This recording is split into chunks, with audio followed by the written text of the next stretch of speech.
Hello, Internet! It's time for another Wednesday's Serial. And as of this episode, Wednesday's Serial has been running for 5 years. That's kind of huge. I didn't drum up any interest to do kind of a big hoopla deal, so there you go. But I have been noticing people tend to respond better to focused videos. So that's what I'm going to try to do for the next chunk of a while. And I am very interested in doing any projects or stuff like that people are interested in. I'm realizing that I've kind of said as much as I can say really solo. And I'd really like to try to transition to something a little more conversational. Unless I have something I'm just going to record and poop out anyways. There you go. Thanks to anybody watching, and here we go.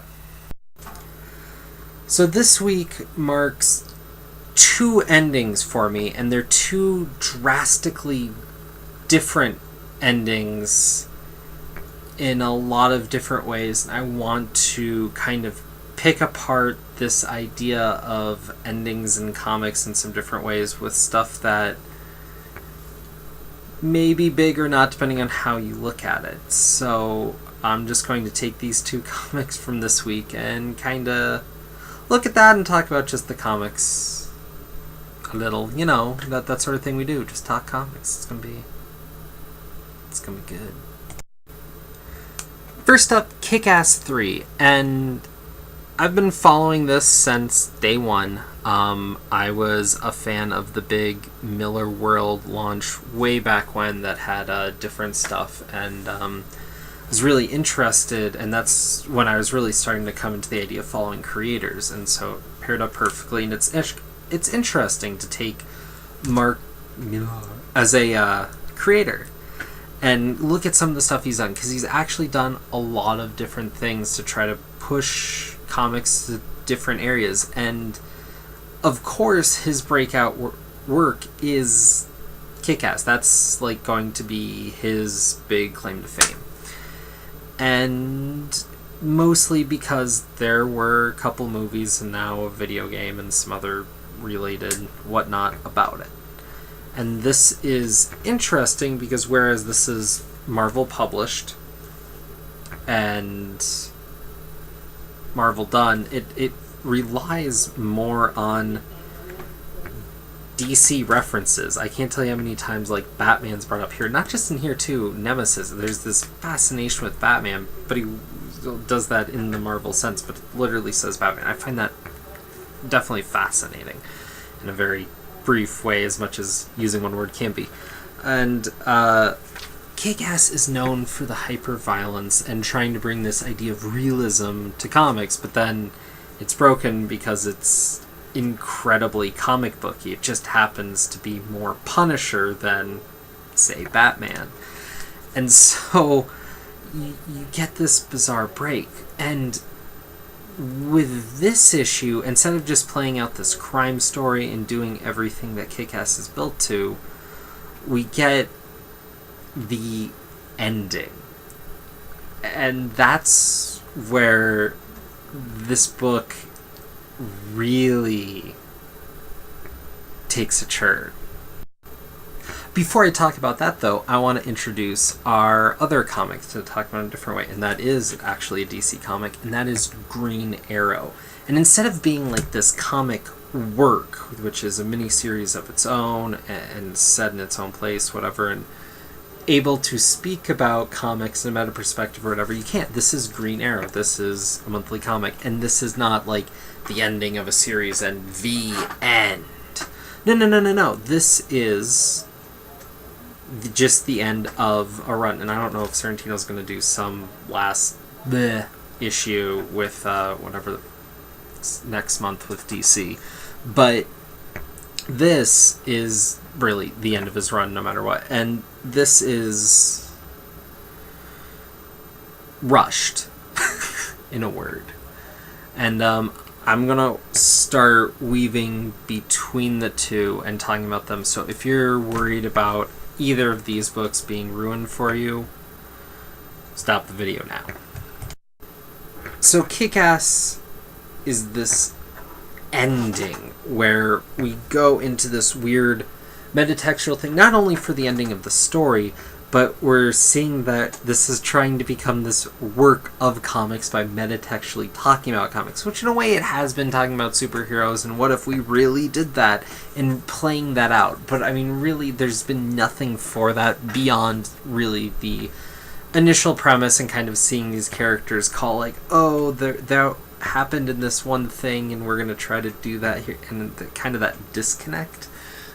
But here we get this scene that just hammers it in, where KickAss sees his parents as in this dying light. He doesn't die, but it where his dad's in his mind eye is saying comics isn't just about the escapism, it's about the optimism they instilled in those 22-page chunks. That's so just... it's too self-gratifying. It's too into what it's doing to be anywhere else. And it's also interesting because this is how they're trying to approach deep. This is how they're trying to approach an ending. And this is something that I think I might have touched on before a little bit. This is trying to be a work in the way Watchmen was a work, in that it is commenting on comics. However, Watchmen didn't ever do anything that direct, that wasn't that subtle or played in a way. No, that is just telling you this is our and it doesn't work. It doesn't work as a message because it's so to the nose or whatever about comics, and it doesn't work. Also, we live in a world that is not actually a postmodernist world, because we're post a horror event, 9/11, and the transformation of that, and our idea, we're in a new art age. And as a postmodernist work, this doesn't hold up anyways. But for this to be relevant now, for this to say something, it's playing too much on the old. If KickAss wanted to be a better work, it would have to say something about the value of comics outside of comics. And it's not doing it. It's saying, yes, it's instilling inspiration, instilling you the idea to go on. That's pretty shallow. There's nothing rooted there. And it might work for that subsection that really believes in those people that do actually dress up in the superhero costumes and go out and do deeds, kind of more the way they talk about it in here, that this was actually in a way inspired by, but then inspired more people, so of going out and just doing some good deeds, maybe trying to actually stop a crime, whatever. This might speak to more that crowd. But looking at it from a more literary lens, this just falls short. And it's funny, because if that page wasn't there, that page, we're talking about three miniseries, essentially, brought down by one page in particular from what I was doing, from just taking this idea and playing it out, and playing it more or less straight. That one page spins the entire thing to trying to have a message. And that's what brings this down. And it's still interesting. That's what's interesting, is that makes this such a bizarre, interesting failure. To say that in so many ways we've moved past where Watchmen was, and that's still in so many ways the definitive work of the genre. But if we're going to try to approach or try to usurp that throne with a work here, we need to do something that's more relevant. Comics have to reach outside of comics. They need to do something. It has to aspire to be the next great American novel, but the next great American graphic novel. And that has to be the line of difference now. It can't be justifying the medium. It has to raise the bar of the medium. So I thought that was interesting. And then we get something comparatively ideologically smaller, but just as interesting. We get Green Arrow 34, where we're wrapping up in a nice little bow after a few issues, after one of the biggest setups for a whole new mythos for a character, something that's one of the most bold moves as far as taking a character into a new age in the history of comics, actually. We then get the second installment cut short and stunted, probably because of editorial need to move to a new creative team, which hurts because so much was happening here and so much more needed to be told. This isn't me asking for more. This is the story crying out, we're not done, but we had to finish. So after 6-ish issues of this huge setup of setting up the Arrow Clan and the Sword Clan and making Green Arrow not just this liberal rights, Archer, Robin Hood-esque character, transforming that idea into kind of a martial arts-esque story where we have a lot of those other elements at play, but they take on a more global nature instead of being just so rooted in our Eurocentric storytelling idea. We're now moving to this whole other thing with a whole nother set of action, this whole new visual style.